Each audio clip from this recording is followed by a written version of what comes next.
So I am jumping into the next question here, and you know what, I'll read this for you, Elsa. Public sector goals are difficult when applying measures. How do we apply measures to goals that seem unmeasurable? So that's one question. And then sort of a sister question with that is, we are a nonprofit, and I get pushback on my nonprofit plan being too metric focused. I don't want to ignore the pushback, and I need to address the concerns head on. What measures should we use to track our goals? You know, this is one that has come up a lot lately. We work with a lot of public sector organizations that are having trouble identifying how to measure their goals. They seem and I hate to use the term, almost long-winded. How do I put my arms around this one? And a good place to start then is looking at how the goal is written. The goal has to be very concise. It has to measure one thing. It has to be focused on measuring one element. And so, you know, we've had several examples lately, and I'm going to use one that just came up most recently from two organizations in 1 week, water treatment. Many public health departments are responsible for water treatment. And so, and it's fascinating that this one would come up twice, but how do we measure? How do we measure goals in the water treatment area? And so if the goal is written in a way that it is unmeasurable, then it is very hard to put your arms around it. But, I am of this, thought that everything can be measured to a certain, definitely to a certain point.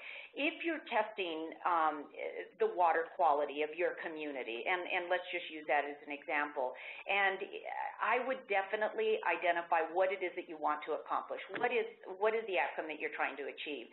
And then write the goal in a way that you can measure progress on that goal, either through metrics or through progress on the goal.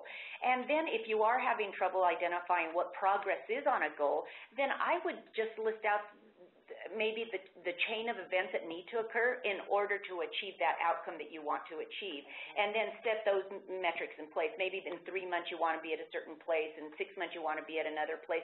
So that is a form of measuring your progress on that goal. Now, if it's metrics, if you're actually looking for water quality and certain metrics, then those are the targets that you're going to apply to that goal, and you're going to maybe set elements that or different timelines and a different value that you want to achieve. Maybe it's 6 months, at a year, at 18 months, and so forth.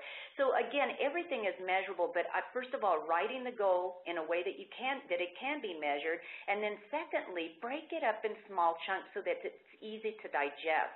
Don't write a goal so obscurely that you can't put your arms around it, that you don't know how to figure out where you are on that goal and how you're accomplishing the goal, what your progress is on that goal.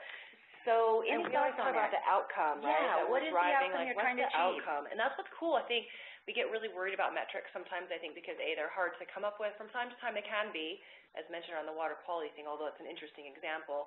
And then also, just because then we have to go, there's an accountability component that's sort of fundamentally built into metrics, and also the concept of how we actually going to source that information, which can take time or be actually hard to source.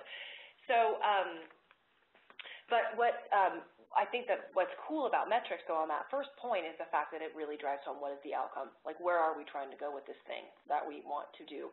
And the other thing that we talk a lot about is, so the ideal place is that we actually have measures that matter, measures that are telling us, measures that are meaningful, measures that are telling us whether or not we're making progress. And so when we get public sector feedback or we get nonprofit feedback about the fact that, it feels too businessy, my answer back to that would be to say, well, okay, so what is it that we can put in place, whether it's hard metrics or soft measures, and I'll talk about that in a minute, that will help us tell the story about our progress. And certainly every organization, really every organization, but nonprofits and certainly the public sector organizations right now really need to tell the story to the public and to their funding sources about the progress and the results that they're delivering based on either taxpayer dollars or,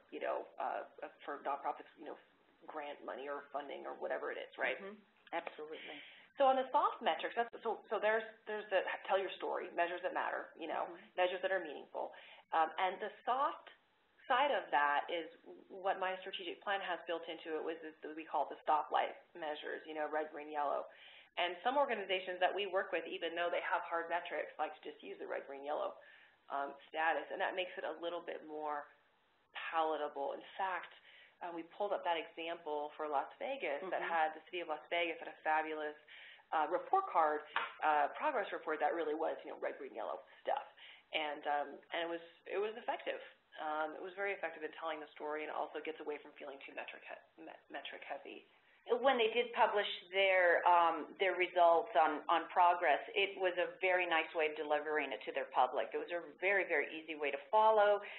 It showed progression on their various initiatives, and I think that it was well received by those key stakeholders that needed to understand how are we doing on our goals for the community. It's a very, very good piece, good communication piece to their public. I'll just leave the questionnaire with two resources on this point. One is for public sector organizations, the ICMA.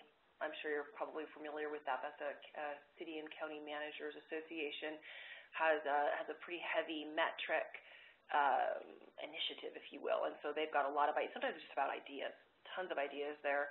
And then there's a book that we use, and I think it's by I think the first guy's name is Ken Permanente or something like that. But either way, it's actually called Key Performance Indicators. That's like the name of it. Pretty straightforward. And it's a book of different key performance indicators. And again, sometimes you just need ideas. So that's a resource.